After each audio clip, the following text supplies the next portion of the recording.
Hello and welcome to another episode of the Richmond and BigFooty Tigercast. I'm your host Michaels and it's prelim week. Who would have thought we'd be speaking about that at the start of the year? And we've got a couple of special guests on tonight, including a supporter from the GWS Giants. But first of all, welcome back Rfctiger74. G'day everyone. Nice to have you back on. Thank you. Good to be on. And from the GWS Giants board, we have Giant Strides. So welcome to you and thanks for coming on. Well, thanks for the invitation and hello to everyone. No worries at all. What we usually like to do is find out a little bit about our guests. We've had RFC Tiger on before, so we know a bit about him. But for the Giants fans out there, how did you become a GWS fan, Giant Strides? A question that often gets asked to Giant supporters. To answer that, in my case, I'm actually a Queenslander by birth. So rugby league, rugby union were the primary sports that I followed. But I did actually watch a lot of the AFL that was on TV at the time when I was growing up and followed it. So a bit wider than just the standard Queensland sporting fare. After I left school, I actually did spend some time living in Melbourne and Perth, as well as Canberra, and I married a South Australian girl. So I've had that a bit of extra exposure than perhaps what I normally would have. Spent a lot of the last 20 years, though, living in Western Sydney and Canberra. The big catalyst really was my son. When he got to an age when he was interested in sports, he did Auskick, and it was around the time when the Giants were just starting up, so they were taking all the Auskick in Western Sydney. Never really seen any Swans, so that got him interested. He joined the local Aussie Rules Club. And we decided that, if the Giants were going to come in and if they're going to succeed, they needed people like us to come along and support. So we did. We went along and saw them the first year, joined as members, and we've been going since then as a family. Oh, that's great. And, they're a fantastic up-and-coming team with no doubt plenty of success ahead of them. So, hopefully the supporter base continues to grow as well. Absolutely. Before we get into the preview of the main game, I just want to touch on our VFL just quickly, because the VFL boys have actually won their prelim final and are in the grand final. So they beat Box Hill by 65 points, which was an amazing effort, given I think Box Hill finished first. So the grand final for the VFL, for those who can attend, is Port Melbourne versus Richmond on Sunday the 24th of September at Etihad Stadium at 3 p.m. I believe you can still buy general admin tickets, so if you do have the spare time on Sunday, definitely get down and support the boys. I think it'll be a fantastic game. How have the Giants Neefle side gone this year? We certainly didn't do very well, and a lot of that was caused by the big injury toll in first grade, which meant that we didn't have a lot of the AFL listed players, a lot of top-ups from the academy, so good opportunity for them, but they didn't meet with a lot of success. I think we had one or maybe two wins for the whole year, a couple of close losses to Brisbane, but overall not particularly well. But, that's how the game goes. Yeah, we've been kind of lucky with injuries in our team. Hasn't really been too bad. So I think that's definitely helped the case with the VFL boys. They're now loaded up with some pretty handy players. We'll push on to the preview of the big game. Before we get to the nitty-gritty stuff, RFC, what's your thoughts on the bye before the finals start, and how do you think it's going to affect the teams that went straight into the prelim? I hate it. It's a momentum killer. However, one big saving grace for us is it's allowed Dankervis to have a much-needed break, and I'm a lot less worried about going into a prelim with him as our sole ruck than I am before, because effectively he's had a week on, week off, week on, week off, and as much rest as he needs. The other aspect is with our small forwards and the amount of pressure that they need to impose on the game, which, to be blunt, our entire game plan is built around pressure. To maintain that week on week, it does drain young players. So initially, I was extraordinarily nervous about it, but I think the one thing that may actually help us is if it keeps the players fresh and they can get around the mental issue, and that's probably the bigger element of this in terms of it being a momentum killer and getting into the guys' heads. I think from a physical point of view, we'll actually benefit from it. But proof will be in the pudding on Saturday. Yeah, I mean, hopefully everyone used last year as a bit of a learning curve.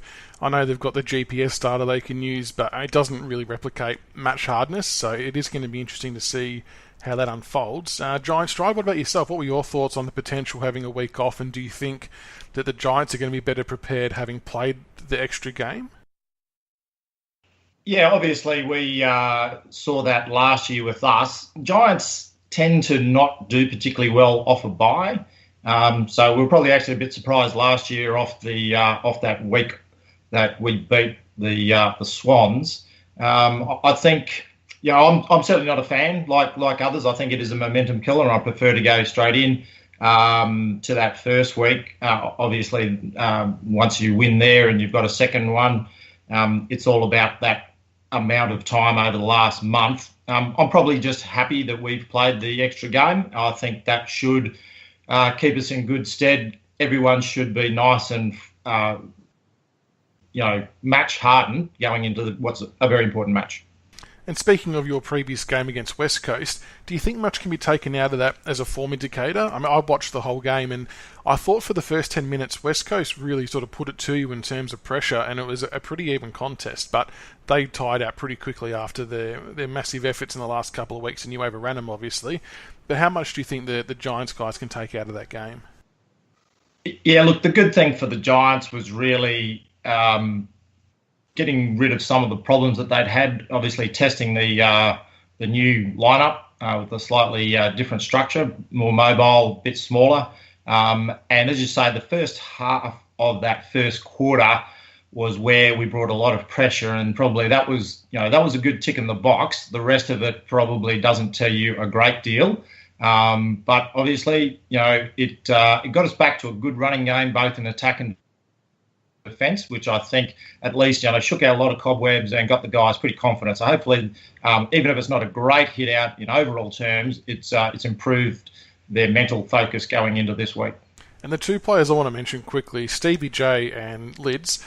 Stevie J with his 6-goal haul after being dropped from the qualifying final. I could be wrong with the way I interpreted it, but every time he got the ball, I felt like he was doing nothing other than having a shot for goal to try and cement himself in the side for this week. Was that the common perception from GWS fans? I mean, to still kick 6 goals is amazing, don't get me wrong. Yeah, interesting. I was talking with my son at halftime and said, well, 3 possessions, surely if he does that in the second half, he's not going to be next week. And then all of a sudden, bang, bang, bang. And shortly thereafter, 6 goals. Look, I agree. There wasn't a lot of form to what he was doing, but it was good to see him out there. It was good theatre by the end of the game. Everyone's saying, give it to Stevie. I think, though, what he does bring to the Giants is a lot of confidence and a lot of generalship in the forward line. So the fact that he's kicked those goals should actually improve his confidence. The big issue for him will obviously be whether his knee is up to playing a second game in a row, and obviously consideration that if he does play this week, would he then be able to play 3 games in a row in a grand final, should we make it? Yeah, that is the big question mark. And RFC, did you watch the game by any chance, the West Coast GWS? I did. It wasn't the greatest watch, and I had an absolutely shocking stream, but the 2 things I took from it were, 1, West Coast were cooked. They were like witches' hats out there. They could barely keep pace with the GWS guys, and it was just a horrid day for them. The second one, and I know a few people are talking about it, but obviously Stevie J's taken a lot of the focus. Toby Green absolutely broke that game apart. His first quarter in particular, he was fantastic. So the guy may be a complete and utter tool, but he showed yet again on Saturday why he's rated as highly as he is. He was fantastic. He's a gun player, and he's definitely one we have to keep an eye out for. What did you make of Lid's game? He obviously moved back to the half-back line, which has pretty much replayed a lot of his career with us and dominated. Do you think that's where he'll probably end up playing this week? I'd suspect so, only because if you look at the half-forward line for GWS, I don't think he's needed as up there as much as he is down the half-back line. He does provide that. One thing, we've obviously got a few knockers about Lids for various issues now that he's left. But Lids has always been an intelligent player who knows how to slow down the game, find his targets and use the ball well, and he does that very well out of half back. So I think he does provide a bit of strength there.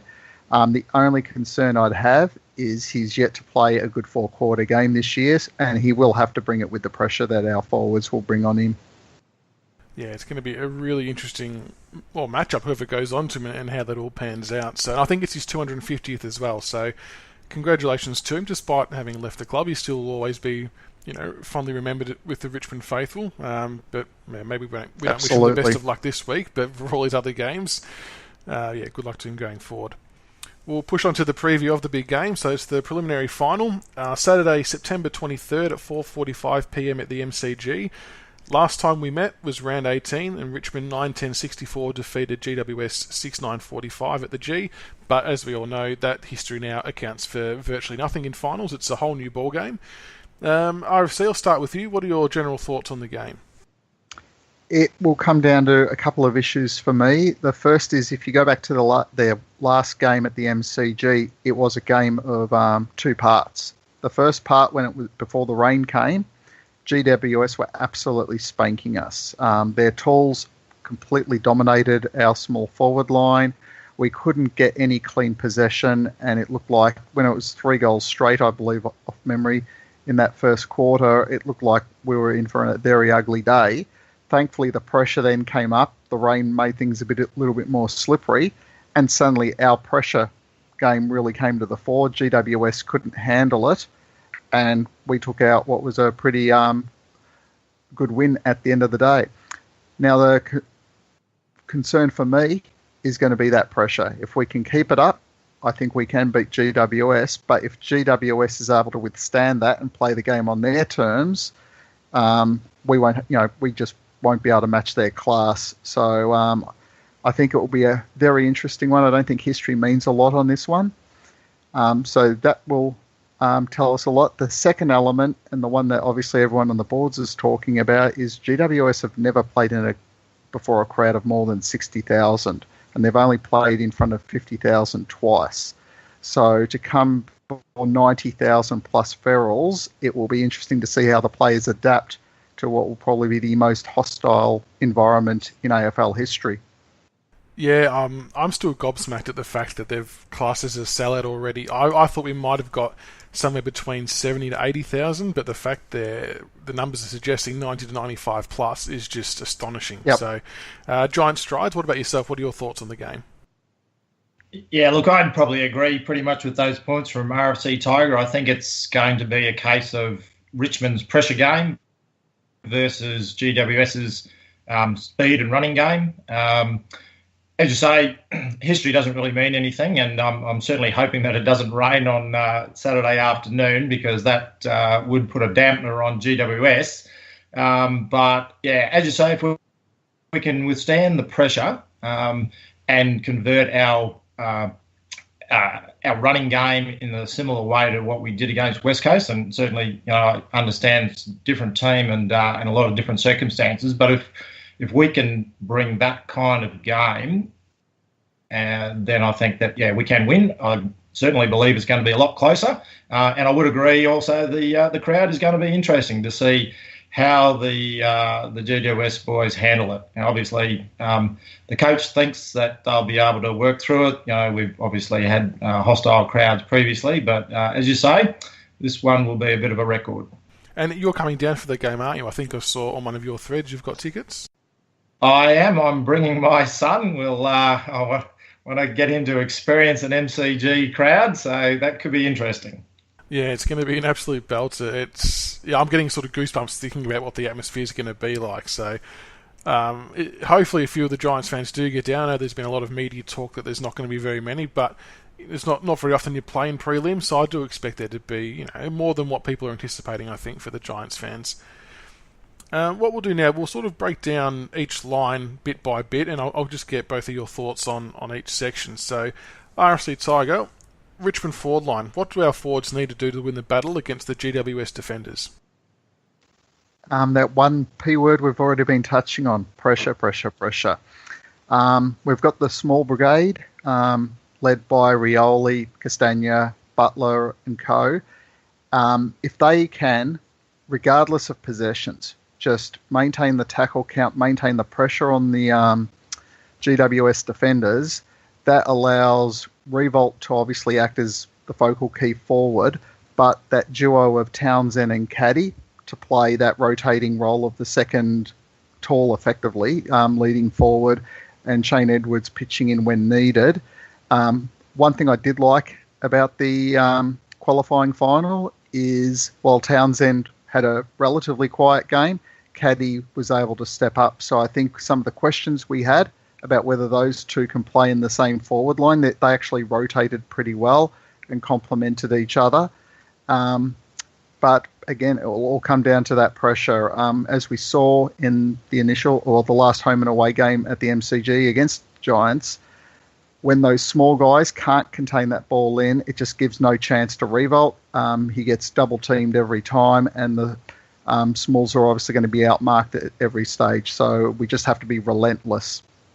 And this is where I think Townsend's going to be vital to us. Absolutely. He did a super job on Lockie Henderson in the qualifying finals, to the point where he was not wanting to take marks when he was just by himself. He was actually panicking that much. So I have a feeling he might go to someone like Shaw to try and make him accountable and make sure he can't come across the intercept mark. I mean, it could change up, but yeah, I think he's going to be pretty pivotal to the outcome of the game, which is amazing. No one would have thought Townsend was going to be spoken about in this kind of regard, but he's just proven to be super vital to us in the last couple of games.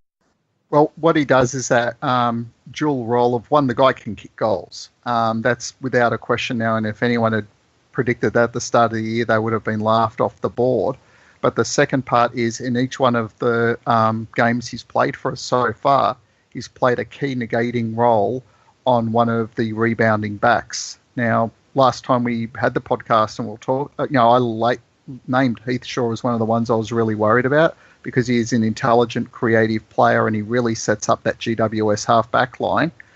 If Townsend's able to do a similar role on be it a Shaw or possibly even a Deledio, that will go a long way to helping us shut down the GWS counter-attack. And giant strides, what do you think the GWS defenders need to do to win the battle against the Fords? I mean, I personally think you're one of the best rebounding defensive teams in the comp, so our boys are going to have our work cut out for us. Yeah, absolutely. And for us, it's the C word, composure. Thank God you went with composure and not the other C word. Yeah. There have been times when our backline have lost their composure under strong pressure. I guess think back to the Swans game, which in the end was pretty close and probably came down to a few clangers that that our backline made. If they can keep their heads, then I think that they certainly can get that counter-attack, which you said, it is a strong rebounding backline. Between Shaw and Haynes, who are very good, got really good vision of where the ball is going to come, and then they're able to counter attack from there. And then our runners in terms of Williams and Wilson, and it will be interesting to see whether Williams does play down the back or whether Deledio plays down the back, and it may depend on the what's happening in the game as to whether they want sort of the Deledio effect, which I think probably brings a little bit more composure, or a bit of a spark, which is what you'll get from Williams in his jinking high-speed counter-attack. I personally love watching Williams and Wilson running out of the back line. Like you said, they're just so electrifying and add X factor. And as an opposition player, you would have no idea where the ball's going to end up. I think with Deledio, it's probably a little bit more predictable. So from a Richmond perspective, we kind of hope he probably plays there. But yeah, Williams and Wilson are going to provide some big headaches, I think. Yeah, absolutely. They are really strong for us. When they're on, they are almost unstoppable. And certainly, Wilson at the end of it's got his absolutely booming kick. His problem is probably just that he's not quite accurate enough with it. He's more likely to sort of let it rip. But depending on how the forwards are set up, that's not always a bad thing. But they're a great duo down the back to kick us into attack. And will Phil Davis be the likely one to go to Jack? Look, I'd probably think so at the moment, but it's interesting because Core has been sent to a couple of the really good players like Buddy and certainly last week on Kennedy. So I suspect they'll rotate it around a little bit, but probably start there. And I guess it just depends on sort of the rest of the setup there as to what happens when Dusty's resting forward. That will be an interesting matchup because obviously he's pretty strong and difficult to match up on. And as you say, the other ones there, Townsend and Caddy, it depends on how we plan to counter those guys. Moving on to the midfield, and most footy games, the games won and lost in the midfield battle. So RFC Tiger, what about the Richmond midfielders? What do we need to do to get the upper hand against the GWS mids? The first thing everyone's going to focus on is obviously the two bulls we got running in the midfield at the moment, where you've got Martin, who is borderline untaggable at the moment. He's just destroying people, especially when he goes into beast mode, and whether GWS try and contain that or just concede that they won't, so they work around that, we'll find out. And Cochin's taken his game to a complete another level. I would say, if not, it's very close to the form of his Brownlow year. It's that good, but obviously Martin's just outshadowing him. But probably the big change we've obviously seen is that second string. And again, that good old pressure word. You've got the likes of Graham, Caddy and Prestia, who have really stood up and provided a lot more consistency in recent weeks. Graham on the qualifying final off memory had 7 tackles just in the first quarter. Now, he did go quiet, but the ability for a young kid who can count on one hand the number of his games he's played so far to impose 7 tackles in a high-pressure emotional environment like a qualifying final in front of 95,000 people just shows, one, the kid is fearless, but he's not letting these sort of big occasions get to him either. So I suspect he'll continue his recent purple patch and justify his selection. Caddy has had a fantastic second half of the year, came back from the injury really well. He again provides that bullocking body that we do need, and the ability to rotate with Townsend up forward and provide a goal-kicking option running out of the midfield, which we probably have lacked to a certain degree outside of Martin and Cochin in previous years. But probably my favourite at the moment is Prestia. Much maligned on our board. The thread on him was virtually unreadable a month ago. But ever since he had that break and he's come back, the inside work he's doing and the service he's providing our outside mids and the forwards has been absolutely fantastic. And I loved his game against Geelong. And I'd say if you look at his games since the break, it's a struggle to not have him in your votes at the end of the game, just because he's provided so much value in terms of that inside mid role, allowing Cochin to not be the primary focus of the opposition mids, but also, pretty much allowing Martin to get that free rein where he can just impose his will as he feels free in the centre and forward line. And that's pretty much what Caddy and Prestia were brought in exactly to do. Yep. And I agree that Prestia's last month's been pretty exceptional. He's really worked into the team well. And even though he did get slammed a little bit earlier on, he was never going to set the world alight straight away. There was still so much to learn and so many things to get his head around being at a new club. But I think we're starting to see the rewards of all that now. So hopefully he has another good game. I was a big critic of pick 6 for him, but I have to admit, even I am beginning to say, well, maybe it's value, but you definitely can't knock the guy anymore. No, he's definitely doing everything he possibly can in each of these games to get his team over the line, and that's all you can ask. And giant strides, what about the GWS midfield? I mean, it's a pretty star-studded lineup. What do you think they have to do to win the battle against the Richmond midfield? Yeah, it's a pretty classy lineup there. And, you've seen that throughout the year in terms of our contested possessions and our ability at centre and stoppage clearances. They have to replicate what they've been able to do all year with the inside balls of Cullen Ward and Cogs and as well Hopper, and being able to shovel that out then to Shield and Kennedy to get it out with speed. They just need to concentrate on doing that again.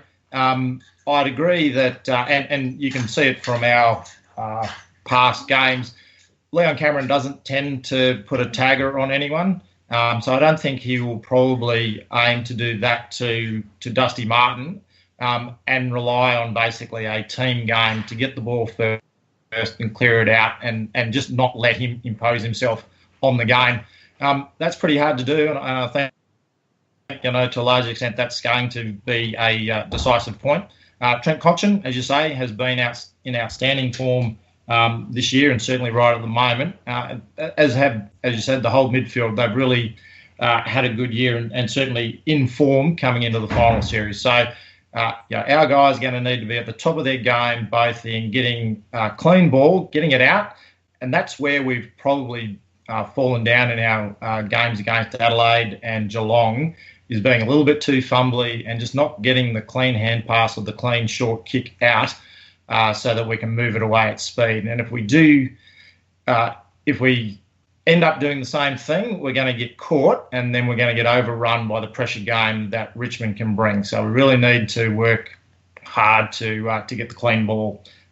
It should be a good battle, and I think it will go a long way to deciding, which team wins. Absolutely, and the other player as well in there is obviously Josh Kelly, who just re-signed with you guys today, so that's obviously fantastic news for the club. He's a freak, so some of the things he does is just unbelievable. He has the ball on the string, dual-sided, so strong overhead. He's definitely one that we have to watch out for. Absolutely, he's had a fantastic year. He's a different player than someone like Dusty Martin. Dusty's really good with the big fend and really getting in people's faces up tight, whereas Josh is a lot silkier. I know you read the boards, and sometimes people go, I didn't think Josh was that good, or I didn't really see him do that much. But he's in what the top 10 or so for inside 50s. He is just so clean and so silky with what he does. I think sometimes you just don't notice everything that he's doing, and it just happens. Yeah, he's just ridiculously good, and I suppose above all else, at least now both of our teams can laugh at North that they didn't get either of them, so that's always a good thing too. Well, one important point on that, we had the benefit going into the qualifying.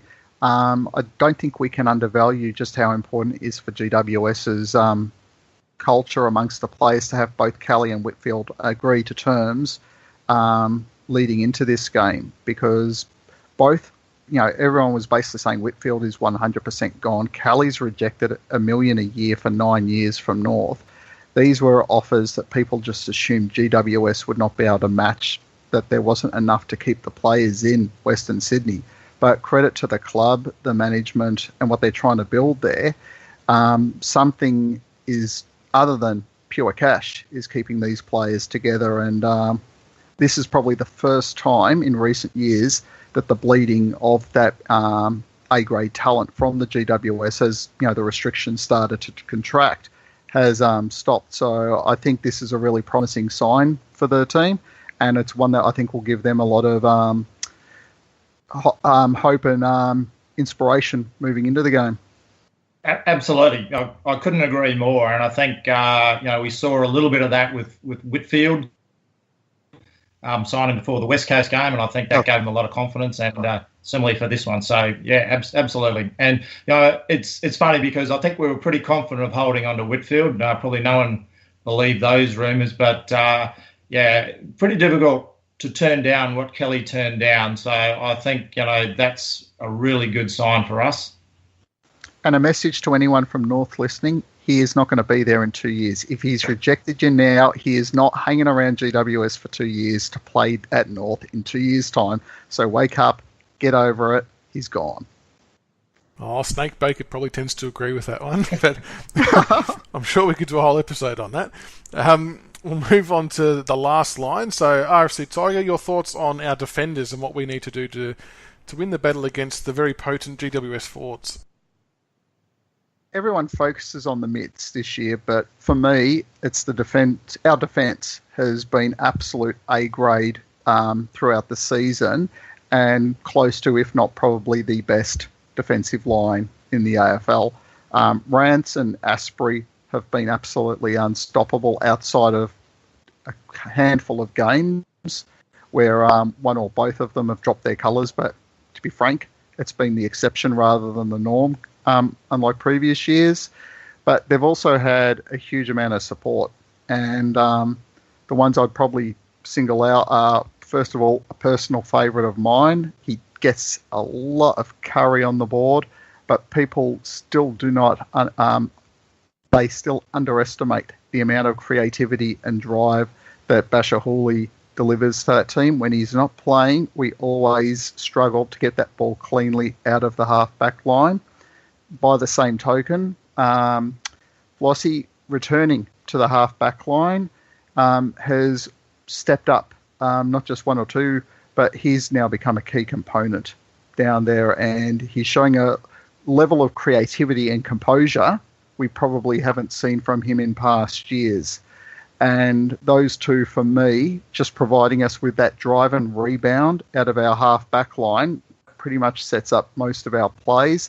And I think if we are to win, they will be instrumental in us shutting down that GWS forward attack. And then probably the unsung one, but the board do like him, is Dylan Grimes. Everyone focuses on Ranton to a lesser degree, but he's getting attention now, Asprey. But Grimes has played that third-man role brilliantly this season. It's probably the first year, touch wood, that he hasn't had injury issues, which has helped a lot.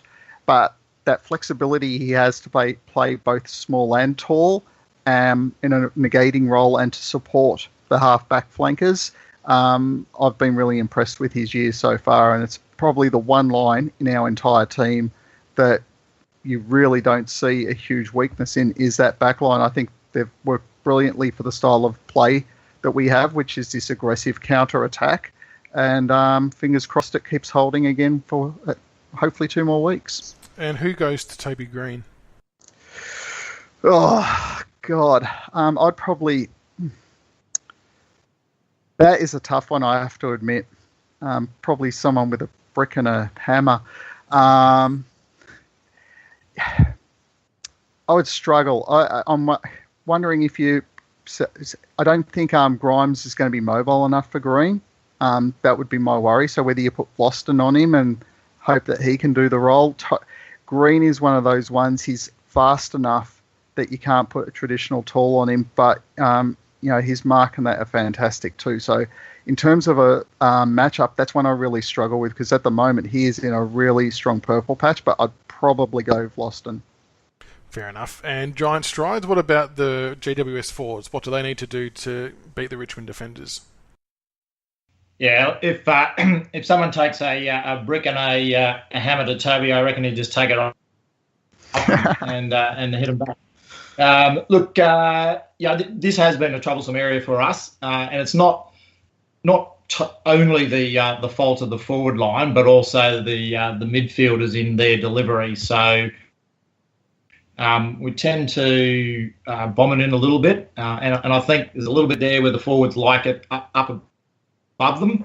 Certainly, Patton tends to like to get it out in front, up above. But then again, that works a lot. Both he and Lob are fantastic contested markers when they're when they're on. They have their off games, but more often than not they're pretty good. Sometimes they lead into the same areas. So Himmelberg has actually been pretty good in that he will actually create separation with his defender. But the change from being overly tall to putting in the smaller players, I think, is what we needed to improve the forward line, and hopefully that then means that the attack lower their eyes a bit and actually target their players that they're looking for. You've got some pretty reasonable markers up there, as you said. Toby Green's just fantastic in all facets of the game, but for a small guy, he can really take a good leap. Tim Taranto has been really good earlier in the year, obviously back for his first game last week, but it was quite important. He was involved in the first couple of goals that we got one himself. De Boer is probably the guy who brings a lot of pressure, and that's where we need to get the balance right in terms of getting the ball through pinpoint accuracy, which is what we did see against West Coast. So that's where hopefully we got that system up and running against West Coast, and now we can translate that to Richmond, who do, as you say, have a better back line, and therefore it's going to be a harder task to do, but hopefully a bit of practice will help that out.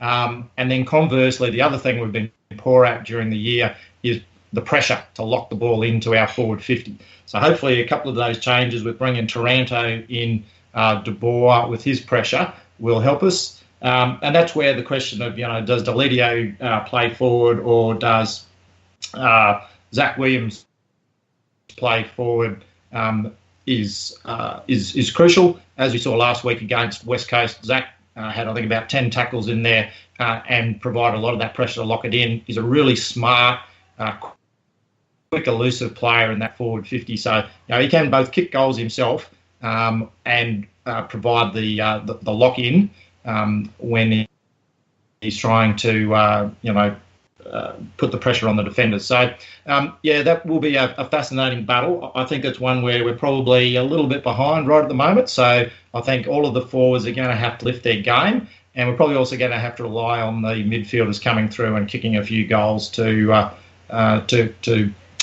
kick a winning score. And, I mean, as we said, Toby Green's an absolute star, but I've got a feeling we're going to try and get inside his head and rough him up. Do you think he's going to respond in a pretty cool, calm, collected manner? Do you think he's going to have learnt from previous times, or is he just that nature that he's probably going to bite back if someone has a crack at him? Oh, look, I think he'll be pretty calm and collected.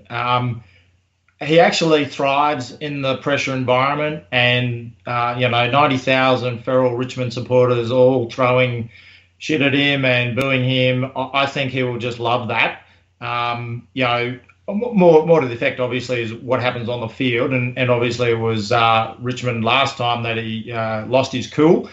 I don't think he'll make the same mistake again. With the game on the line that's so important, with a grand final, very much, close ahead, I think he'll be good enough and smart enough to know where the line is and to make sure that he stays on the right side of it. But, the issue for him is always that he plays close to the edge. That's how he gets the best out of himself. So, it's always a bit of a fine line. But, I think, and I certainly hope, fingers crossed, that he can stay on the right side of the line this week. Yeah, I personally enjoy the fact he plays close to the line because he's a fantastic player. Everyone would have him in their team in a heartbeat, so he's definitely one we have to try and shut out. Just a few more names to sort of throw out for discussion. RFC, I'll start with you.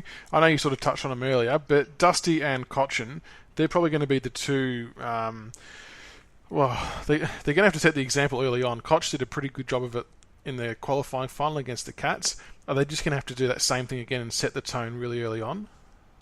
Absolutely. And, for all the North Melbourne jokes about where is Cochin, we well and truly know where he is this season. And he led that team superbly on Friday night. I have no doubt he will back it up again. I think that game got rid of a lot of demons within Richmond. And this season he's shown he's a much more relaxed player. He's a lot more confident player. He's willing to use his aggression. And there was actually a good article today where I think it was John Ralph went into the Richmond players, the recruiters and the coaches, looked at each of the traits of the players, what they were recruited for, what they're good for, and built the game plan around that rather than trying to fit them, into what the game plan needed. And one of the things with Cochin was to let him return to that role of playing a more inside role, but one where he imposes his strength and force onto the opposition. And I think he will thrive in that environment again on Saturday afternoon. And then, of course, you've got Dusty. I know we're being called a borderline one-man band at the moment with Martin, but the reality is if we're to beat GWS, we do need him firing. In most of the games we've had in the last 2 months, when Dusty is off, whereas we struggle to hang in there, And, we may go toe-to-toe, but once he turns it on, we can just blow sides away. So we need Martin to do that role again where he just goes into that beast mode for at least a half, is unstoppable, and just provides our forwards with that much ball. We can just pepper the goals and get the result we need. And Giant Stride, the two names I want to mention for you, Dylan Shield and Tom Scully. I love watching Scully play. He can just run and run and run. How pivotal are they to your side? Yeah, absolutely. And there was an article recently that talked about the guys that put the most kilometres on the board, and unsurprisingly, Scully was number one. Probably a little bit surprisingly, Lockie Whitfield was up there as well. So those are our two long-range runners, and we get a lot of service from them. Scully still gets a bit of stick from everyone across BigFooty. Probably particularly the Melbourne board, but it's amazing how much he does bring to the team. Generally plays somewhere near 100% of the game, and he's always there, always putting pressure on. Even if he doesn't make the tackle, he's there getting into someone's face, forcing them to go a different way. Dylan Shield, obviously different player in terms of his speed is the short burst speed, getting it in and out of the clearances. He is so important to what we. When we're on, it's generally because Dylan Shield is on. Very elusive, quick hands, quick feet. Pretty good kick, and can go forward and kick a goal. As we saw last week, kicking the first goal. The games are always obviously a team game. You need everyone to be on, or almost everyone on, particularly in a final like this. But it is those individuals, when you look at their performances, if they can hit close to 100% of their capabilities, then absolutely will be a big chance to beat Richmond. And is there any other possible ins or outs for your team? I know Stevie J's name's been thrown around, but what's your gut feel on your possible changes? Look, I think that Leon will prefer to take as close as possible the same team. I think Stevie J, if he's anywhere near 100%, they'll probably put him in. Ultimately, you can't worry about the grand final. You've got to win the preliminary final. So, if he's good to go, I think his big match experience is exactly what we need to, bring that composure, bring the calmness to the team. The only other thing that's been discussed is possibly Adam Tomlinson, just from the fact that the Richmond forward line is relatively short. We obviously play as the stand of the four tall, so Davis, Core, Tomlinson and Haynes. And there's a bit of a question of whether that might not work best for us. Now, Tomo is obviously, he's got a pretty good tank and can run around.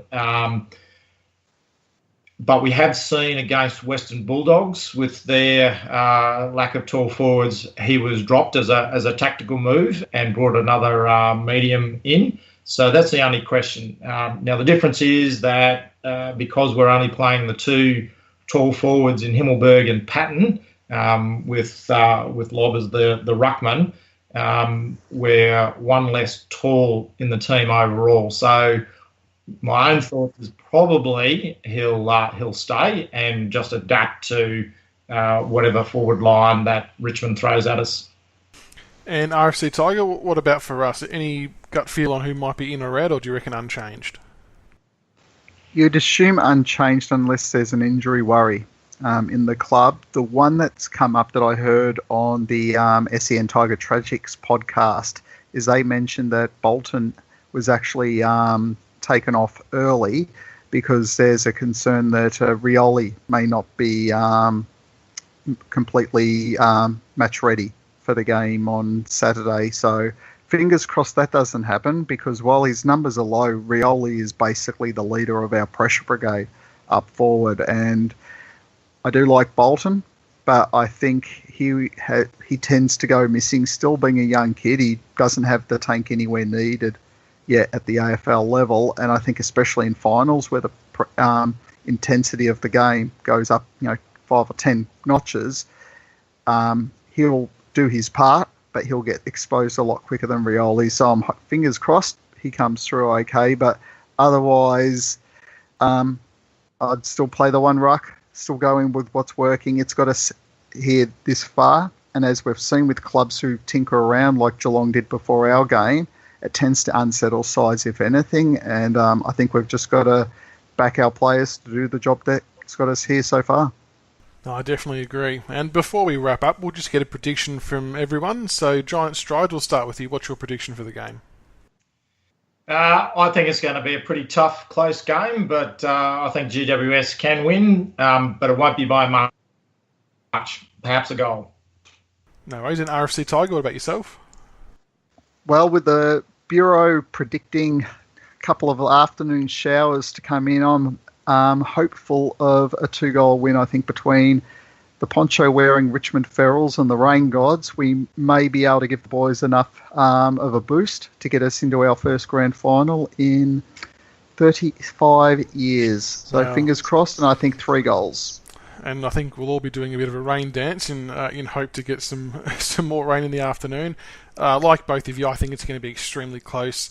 Hopefully we get up by a couple of goals, but yeah, if the game gets on GWS's terms, it could be over real quick. So, but I'll back the Tigers. Yeah, and one play to watch on that, in terms of what Giant Strides mentioned before, is Scully. If you watch Scully's last 2 games, even in that loss against Adelaide, he was just racking up that ball and running through the lines like a madman. If he's allowed to do that against us, it basically breaks down our defensive lines, and we're going to be exposed every single time on the counter-attack. So I think in particular, watching how Scully plays, if we're able to stop him, we stop, and the run that the likes of him and Whitfield generate, I think that will go a long way to us getting the win. Yeah, especially because we play such a high line. You're right. If Scully's allowed to do that, he's just going to tear us to shreds. So, yep. But it does promise to be a very exciting match. Like I said at the start, I can't believe that it's going to be potentially 95,000 people. It's going to be an experience, that's for sure. So, Giant Stride, thank you so much for coming on once again at short notice. Really appreciate that. Pleasure. Thanks very much for having me. And Rfctiger, thank you for coming back on again. Thanks a lot, and go Tigers. Yeah, good luck for the weekend, and go Tigers. Yep, go Giants. May the best team win.